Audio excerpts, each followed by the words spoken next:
오늘 예배 참석하신 여러분들을 주의 이름으로 축복하고 환영합니다. 요한복음의 주 무대는 예루살렘입니다. 요한복음의 주 무대는 예루살렘이지만 시작은 예수님이 갈릴리에서 안드레와 베드로를 부르심으로 시작하고 부활하신 후에는 예수님이 갈릴리 바다에서 베드로에게 내가 나를 사랑하느냐 질문함으로 요한복음은 끝납니다. 즉 요한복음의 중심 장소는 예루살렘이지만 시작과 마무리는 갈릴리로 끝납니다. 즉 요한복음의 이 중심 장소는 예루살렘이지만 시작과 마무리가 갈릴리란 말은, 이 말은 예수님께서 예루살렘 이상으로 갈릴리를 사랑했다는 말씀입니다. 여기서 우리는 갈릴리에서 예루살렘으로 가실 때 혹은 예루살렘에서 갈릴리로 돌아오실 때 예수님은 어떤 길을 선택하셨을까 궁금해집니다. 당시 유대인들과 사마리아 사람들은 앙숙 관계였기 때문에 유대인들은 갈릴리에서 이 예루살렘으로 갈 때 부정한 사마리아인들과 상종하지 않으려고 요단강을 건너 우회하는 길을 선택했습니다. 그런데 오늘 본문에 보면 예수님께서 예루살렘에서 유월절을 보내고 갈릴리로 가시면서 사마리아를 관통하여 수가성에 이르게 됩니다. 제가 지도를 자료사진 하나 보내드렸는데요. 예루살렘에서 저 북쪽 갈릴리 바다까지 가는 길이 이 사마리아를 관통하는 A 코스입니다. 저게 3일 정도 걸립니다. 그리고 예루살렘에서 이 사마리아가 싫어서 요단강을 건너 여리고를 건너서 이 베레아 땅으로 해서 다시 갈릴리 지역으로 건너가는 이 B 코스는 일주일이나 걸리는 코스입니다. 그럼에도 불구하고 부정한 사마리아인과 상종하기 싫어서 A보다는 B 코스로 주로 유대인들이 됐습니다. 첫 번째, 왜 유대인들과 사마리아인들은 서로 상종하지 않는 사이가 되었던 것입니까? 역사적으로 남유다와 북이스라엘 간의 갈등은 솔로몬 왕 사후 남과 북으로 갈라진 시대까지 거슬러 올라갑니다. 남쪽 유다는 다윗의 혈통을 계승하여 왕위가 이어졌지만 불행히도 북쪽 이스라엘은 9왕조의 19명의 왕이 통치했던 말 그대로 죽고 죽이는 피해 역사였습니다. 결국 북이스라엘은 주전 722년에 아수르의 사르곤 2세 침략을 받아 멸망하고 맙니다. 남쪽도 그 이후에 약 한 130년 이후 주전 586년에 바벨론에게 멸망당합니다. 그러니 남쪽도 북쪽도 피장파장입니다. 그러나 북이스라엘은 아수르의 인종 혼합 정책으로 사마리아인이라는 혼혈족이 생겨났습니다. 외경 집회서라는 곳에는 사마리아인을 이방 블레셋 사람들보다 못한 민족이라고 경시했습니다. 이에 비해 바벨론으로 끌려갔던 남유다인들은 바벨론 제국의 관용 정책으로 순수 혈통을 유지할 수가 있었습니다.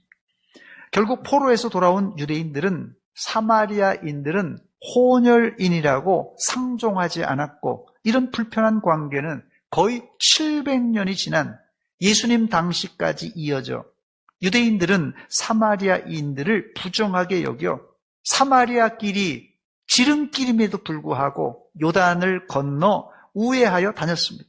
그런데 오늘 본문에 어찌된 영문인지 예수님은 다 기피하는 사마리아 길을 선택하여 갈릴리로 직행하고 있습니다. 여기서 우리는 예수님의 사마리아인을 향한 사랑의 마음을 읽을 수 있습니다. 특히 소외된 사마리아 땅을 거쳐가시는 예수님의 의도는 사마리아인들을 품고 그들에게도 복음을 전하시려는 의도가 숨겨져 있습니다. 이것은 예수님이 이 땅에 오신 목적과도 부합하는 행동으로 하나님과 사람 사이, 이 하나님과 사람 사이는 물론 이 사람과 사람 사이의 불화를 화평케 하시는 십자가 사역입니다, 이것이. 여러분, 혹시 여러분들에게는 원수가 없습니까? 너무 당돌한 질문이라서 당황하는지 모르겠는데요. 혹시 여러분들에게는 원수가 없습니까? 살다 보면 이해관계가 얽히고 설켜서 본의 아니게 원수가 되기도 합니다. 가까이는 남편과 아내가 왼수가 될 수 있고요. 동기간이 형제들이 왼수가 되기도 하고 가까웠던 친구가 왼수가 되기도 합니다. 제 경험상 이런 원수 관계가 되는 이유는 제 1순위가 돈 때문이고 2순위가 인간관계 갈등 때문입니다. 인간사의 원수 관계는 무협지에 나오는 아버지를 죽인 원수가 아니라면 대부분이 이 돈과 인간관계 갈등입니다. 그렇다면 여러분들은 원수 맺힌 것을 언제 푸시겠습니까? 어려울 것 같아서 제가 사지선다형 문제로 드리겠습니다. 1번, 내가 손해봤지만 다시는 안 본다 생각하고 연을 끊고 산다. 사실 이 경우는 온순한 원수 맺기입니다. 2번, 적극적으로는 내가 고소 고발한다. 3번, 더 적극적으로 직접 내가 보복하고 해코지 한다. 4번, 예수님이 나 같은 죄인도 용서하셨는데 나도 정말 힘들지만 예수님의 십자가 사랑으로 용서해 준다. 1, 2, 3, 4번 중에 몇 번입니까? 4번이라고 대답은 했는데 굉장히 약하시네요. 보통, 잘 들으세요. 보통 예수 믿는 사람들은 소송을 걸거나 해코지하지 않고 대부분이 1번을 선택합니다. 내가 손해보고 참되 다시는 안 보는 쪽을 선택하는 경우가 많습니다. 여러분, 사람들과의 관계가 어긋났을 때 회피하지 마시고 혹시 손해보더라도 예수님의 십자가 사랑으로 뒤끝 없이 용서해 주시기 바랍니다. 이게 예수님의 십자가 사역의 핵심입니다. 오늘 예수님이 선택한 사마리아 길은 단지 예루살렘에서 갈릴리로 빨리 가기 위한 그런 지름길을 선택한 것이 아니라 철천지 원수와 같은 유대인들과 사마리아인들을 화해시키기 위한 이게 화평의 길이었고 십자가의 길이었습니다. 우리 교회는 현재 태신자를 작정하고 전도하고 있는데 여러분들이 전도하려면 먼저 사람과의 맺힌 관계를 풀어야 합니다. 이것이 예수님이 가르쳐 주신 신앙의 원리입니다. 마태복음 5장 23절과 24절입니다. 그러므로 예물을 제단에 드리려다가 거기서 내 형제에게 원망 들을 만한 일이 있는 것이 생각나거든 예물을 제단 위에 두고 먼저 가서 형제와 화목하고 그 후에 와서 예물을 드리라 그랬어요. 꽁하고 마음을 안 푸는 것은 세상 사람들도 안 좋게 보는 모습인데 교회 안에서는 절대 해서는 안 되는 일입니다. 사실 꽁하고 안 푸는 태도는 버럭 화를 내는 것보다 더 나쁜 태도입니다, 여러분. 예수님은 거의 1000년 동안 갈라진 남유다와 북이스라엘 간의 갈등을 봉합하시려고 의도적으로 사마리아 땅으로 가셨던 것입니다. 이것이 예수님의 제자인 우리가 걸어가야 될 길입니다. 여러분들은 혹시 기피하는 장소나 기피하는 사람은 없습니까? 나는 그 마트에 안 간다. 주인이 너무 불친절해서 안 간다. 나는 형님 집에 안 간다. 형님이 동생들에게 해준 게 뭐 있어? 안 보고 안 가면 되지. 나는 앞으로 그 친구 안 만난다. 절교다. 형제간에, 친구간에, 아니면 마트 사장하고 싸워서, 병원 의사와 간호사와 싸워서, 음식점 사장하고 싸워서 안 가는 장소가 있습니까, 여러분? 여러분, 이 장소를 뛰어넘으시기 바랍니다. 예수 믿으면서 이런 인간관계 혹은 껄끄러운 장소를 뛰어넘지 못하면 천국 가서도 아이들 말로 쪽팔릴 수가 있습니다. 날 배신한 친구, 마트 사장, 식당 아주머니, 병원 의사와 간호사를 용서하시고 다시 찾아가 말을 붙여보시기 바랍니다. 이게 풀려야 우리가 전도하려는 이 사마리아 땅에 있는 사람들을 전도할 수가 있습니다. 이제까지 왜 우리가 전도를 못했는지 아시겠습니까? 이런 맺혀있는 매듭이 풀리지 않아서 그런 것입니다. 여러분들이 형제와 화해하고 용서해 주어야 하는 이유는 명확합니다. 그 이유는 내가 미워하는 그 연놈 있잖아요. 내가 미워하는 그 연놈을 누가요? 예수님이 사랑하십니다. 형제와 친구 그리고 식당 주인을 용서하지 못하는 사람들은 교회 안에서도 원수 맺고 살 확률이 높은 사람들이에요. 용서하시기 바랍니다. 이게 바로 전도의 첫 단추입니다. 두 번째, 예수님은 사마리아에 영적 부흥을 일으키시려고 가셨습니다. 예수님은 사마리아에 앞으로 일어날 거대한 부흥을 바라보며 소외받고 버림받은 한 수가성 여인을 만나셨습니다. 본문 3절로 6절까지 제가 다시 읽겠습니다. 유다를 떠나사 다시 갈릴리로 가실새 사마리아를 통과하여야 하겠는지라. 사마리아에 있는 수가라 하는 동네에 이르시니 야곱이 그 아들 요셉에게 준 땅이 가깝고 거기 또 야곱의 우물이 있더라. 예수께서 길 가시다가 피곤하여 우물 곁에 그대로 앉으시니 때가 6시쯤 되었더라. 이 6시는 지금 우리 시간으로는 정오입니다. 12시예요. 예수님은 사마리아 수가란 동네를 지나가시다가 제자들에게 동네에 들어가서 먹을 것을 사오라고 하신 후에 자신은 지금 이 야곱의 우물이라는 우물가에 걸터 앉아 있습니다. 이때 누가 옵니까?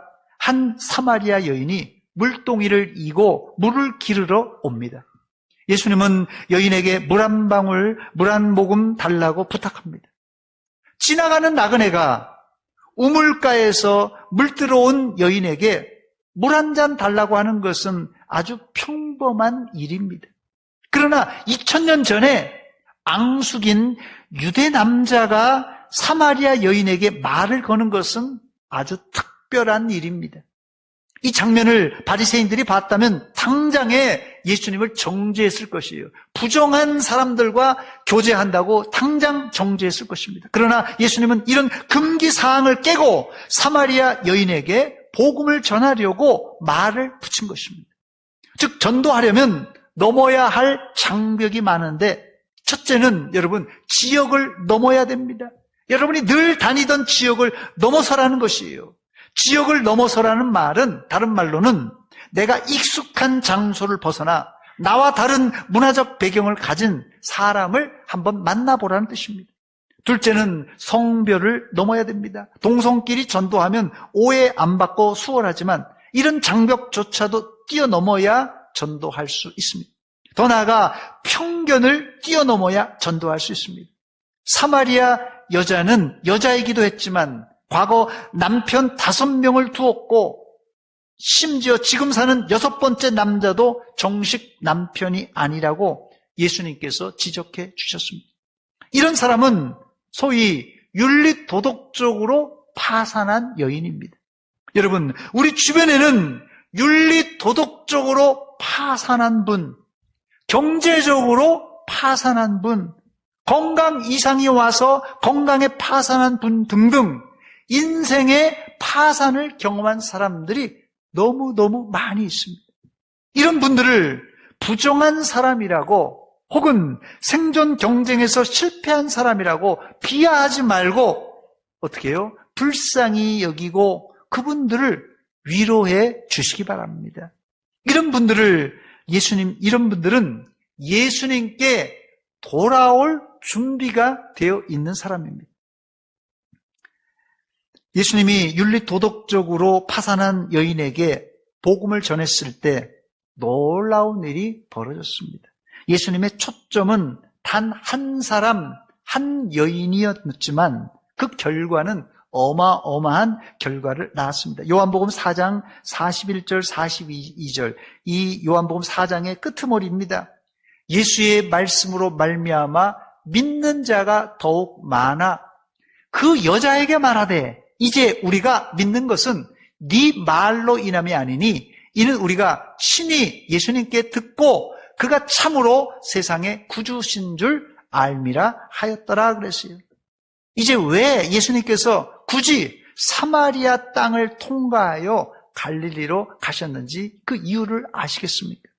그런데 여기서 꼭 기억해야 될 것은 단지 사람이 많이 왔다는 것에 초점을 맞추면 곤란합니다. 선교지에 나가서 20년 만에 단 한 명에게 세례를 주었다는 선교사님도 계신데 이 선교사님의 사역이 실패한 게 아닙니다.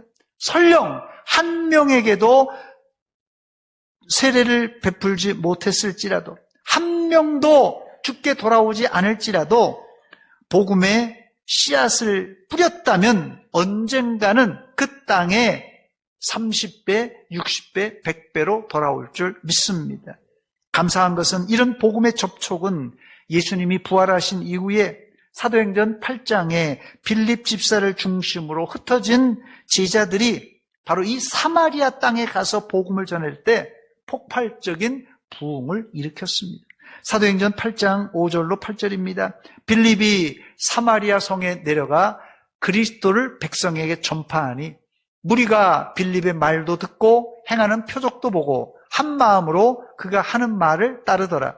많은 사람에게 붙었던 더러운 귀신이 크게 소리를 지르며 나가고 또 많은 중풍병자와 못 걷는 사람이 나으니 그 성에 큰 기쁨이 있더라 그랬어요.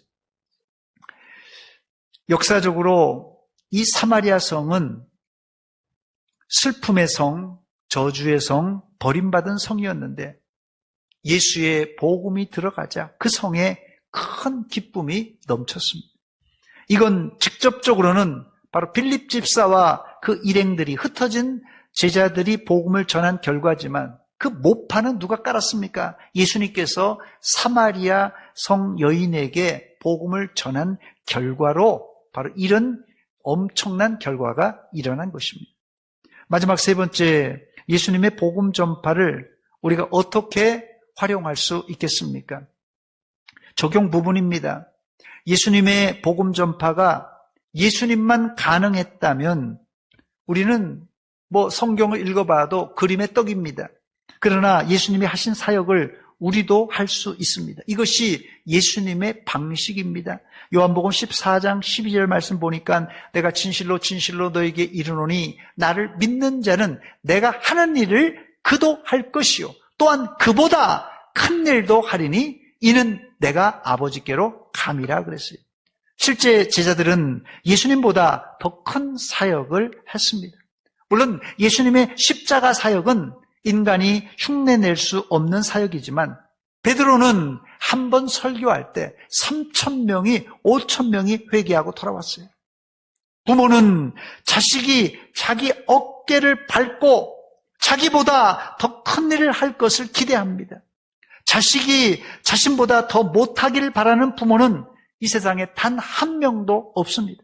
그래서 예수님도 제자들에게 내가 하는 일을 너희도 할 것이고 내가 한 일보다 더 큰 일을 할 것이라고 제자들을 격려해 주었습니다. 그러면서 예수님은 이런 말을 덧붙였습니다. 내가 아버지께로 감이라. 내가 아버지께로 감이라. 무슨 말입니까? 이제 예수님은 하늘나라로 승천하시니 이제 제자들 너희가 하나님 나라의 복음을 전하라는 말씀입니다.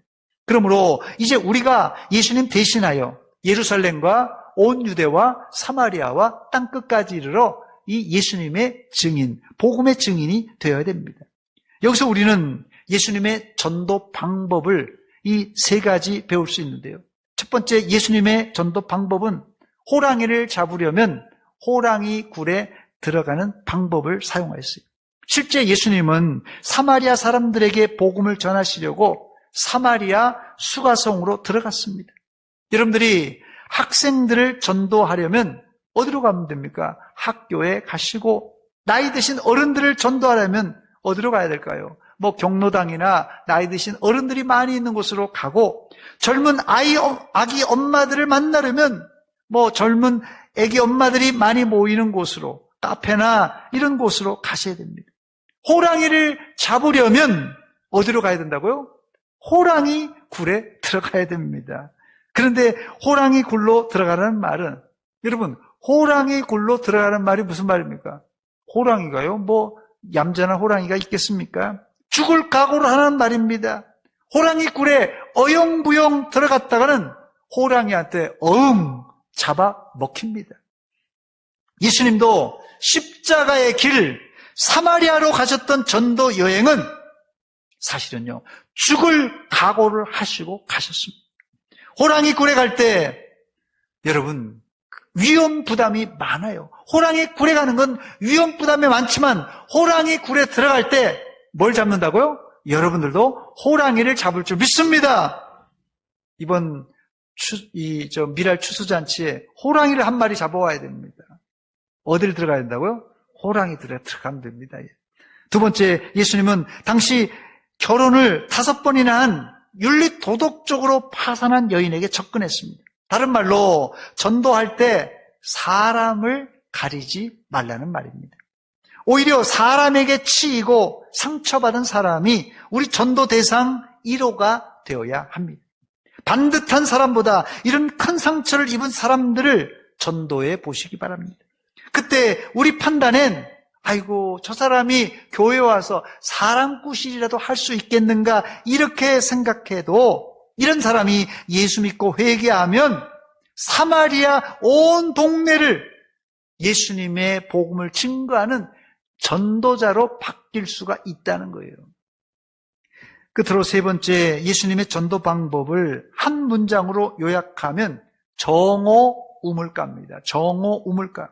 정오는 매일 반복되는 보통 시간이에요. 뭐 12시 정오는 매일 반복하는 보통 시간이고, 우물가도 여인네들이 물을 길러 오는 보통 장소입니다. 그러나 예수님께서 도착한 정오는 특별한 시간이었고, 예수님이 걸터 앉은 우물가는 특별한 장소였습니다. 예수님은 이미 남편 5을 두었던 사마리아 여인이 올 줄 알고 기다리고 있었습니다. 다시 말씀드립니다. 정오는 매일 하루에 한 번 지나가는 보통 시간입니다. 우물가도 요즘 말하자면 카페나 식당이나 공원이나 누구나 갈 수 있는 보통 장소입니다. 그러나 전도할 마음을 품고 가는 시간과 장소는 구원의 특별한 시간, 구원의 특별한 장소가 될 수가 있습니다. 그렇다면 여러분들에게 묻겠습니다. 여러분들이 전도할 마음을 품고 갈 시간은 언제고, 전도할 마음을 품고 갈 장소는 어디입니까? 각자 자기만의 적당한 시간과 장소가 있을 것입니다. 그 시간에, 그 장소에 가야 전도할 수 있습니다. 건강한 성도라면 누구나 전도할 마음을 가지고 있습니다. 이게 건강한 성도의 그냥 보통 바람입니다. 그런데 왜 우리가 전도를 못합니까? 첫째는 바빠서 시간이 없어서 못합니다. 현대인들의 핑곗거리 제1호가 바빠서입니다. 그런데 이 이유보다 실제 못하는 이유는 내 전도를 받고 상대방이 나를 어떻게 생각할까, 혹시 불편한 관계가 이어지지 않을까 염려돼서 못합니다. 그러나 예수님의 예를 보았듯이 전도를 특별한 일로 생각하지 말고 우리 생활의 일부로 생각하고 접근해 보시기 바랍니다. 다시 말씀드립니다. 전도를 특별한 일로 생각하지 말고 우리 생활의 일부로 생각하고 접근해 보시기 바랍니다. 그때 누가요? 성령 하나님께서 도와주십니다. 어떤 분은 목사님, 나는 다리가 아프고 몸이 아파서 전도 못합니다. 혹시 이 자리에 이런 분들이 계십니까? 오히려 이런 분들이 전도를 더 잘할 가능성이 있는 분들입니다. 본문에 예수님은 전도 일정에 지치고 피곤하여 우물가에 목이 말라 앉아있는 아주 초라한 나그네였어요. 그래서 예수님은 여인에게 물 한 모금 달라고 사정했습니다. 얼마나 처량한 신세입니까? 그런데 이런 불쌍한 상황이 예수님의 전도의 출발점이었어요. 여러분들의 아픈 몸과 다리는 전도할 때 필요한 간증거리입니다. 절대 부끄럽게 생각하지 마시기 바랍니다. 그렇다면 여러분의 우물가는 어디입니까? 카페입니까? 음식점입니까? 아니면 운동하는 체육관입니까? 그게 아니라면 동네 놀이터나 식당이나 아주 평범한 장소에서 생활의 일부처럼 전도 대상자에게 조용히 접근해 보시기 바랍니다. 그때 전도는 내가 하지만 실제로는 성령 하나님이 태신자의 마음을 감동시켜 주께 돌아오게 할 줄 믿습니다. 이제 말씀을 마칩니다. 중동의 정오 우물가는 사실 사람이 극히 안 오는 시간대입니다. 그러나 주님은 수가성 여인이 올 줄 알고 기다렸습니다. 예수님은 전지전능하셔서 다 예측할 수 있지만 우리는 아마 허탕칠 때가 많을 겁니다. 그러나 여러분 포기하지 마시고 주님이 하신 방식대로 순종하여 복음을 들고 그 시간에 그 장소로 나가시기 바랍니다. 그때 하나님은 여러분들에게 전도할 사람을 붙여 주실 것입니다. 전도하면 좋은 4가지를 말씀드리고 말씀을 맺겠습니다. 첫째, 전도하면 좋은 점이 있는데요. 전도하면은요, 전도 대상자를 살리기 전에 먼저 내가 살아나서 좋고요. 두 번째로는 전도받는 전도 대상자의 영혼이 살아나 기쁘고요. 세 번째는 한 사람이 회개하고 돌아올 때 하늘에서는 회개할 것 없는 의인 99명보다 더 큰 기쁨이 있어서 좋고요. 마지막으로는 내가 전도하면 교회 안에 전도 안 하는 성도들을 깨워 교회가 살아나는, 교회가 부흥되는 역사가 일어나서 좋습니다. 그렇습니다. 전도는 단순한 인간의 활동이 아니라 성령의 역사이기 때문에 이런 일련의 역사가 전도하는 사람 주변에 일어나게 되어 있습니다. 여러분들은 예수 그리스도의 십자가와 부활을 전함으로, 다시 말씀드립니다. 예수 그리스도의 십자가와 부활을 전함으로 먼저는 내가 살아나야 됩니다. 여러분 전도할 때 다른 사람을 살리는 게 아니에요. 전도 안 하는 사람은요, 내가 죽어 있어요. 전도 안 하면 내가 힘이 빠져 있습니다. 전도할 때 하나님께서 나에게 성령의 능력을 충만하게 부어주십니다. 전도하면 또 죽었던 사람들이 살아나는 이런 상대방을 살리는 역사가 있고, 전도하면 하나님께서 가장 이 전도를 가장 기뻐하셔요. 또한 전도할 때, 내가 전도할 때 우리 공동체가 살아나고 우리 공동체가 부흥될 줄 믿습니다. 오늘 여러분들은 예수 그리스도의 십자가 복음을, 부활을 전함으로 자신이 살고 남을 살리고 교회 공동체를 살리고 결국은 하나님을 기쁘시게 하는 전도자가 되시기를 주의 이름으로 축원합니다. 기도하겠습니다. 하나님 우리 아버지, 은혜와 사랑 감사드립니다. 이 시간에 도전의 말씀을 들려주신 것 감사합니다. 예수님께서 일부러 요단강을 우회하지 않고 사마리아 길을 관통하여 가셨던 그 기쁘신 의도와 기쁘신 사랑을 저희들 깨닫게 하여 주시었고, 우리가 기피하는 장소, 기피하는 사람조차도 뛰어넘을 수 있는 믿음 허락하여 주시옵소서. 예수 그리스도의 십자가와 복음을 가지고 안 믿는 사람들에게 복음을 증거할 때 놀라운 생명의 역사가 일어날 줄 믿습니다. 우리를 도구로 사용하여 주셔서 하나님의 복음의 도구로 사용하여 주시사 하나님의 나라가 확장되는 일에 쓰임받게 하여 주시옵소서. 예수님의 이름으로 기도하옵나이다. 아멘.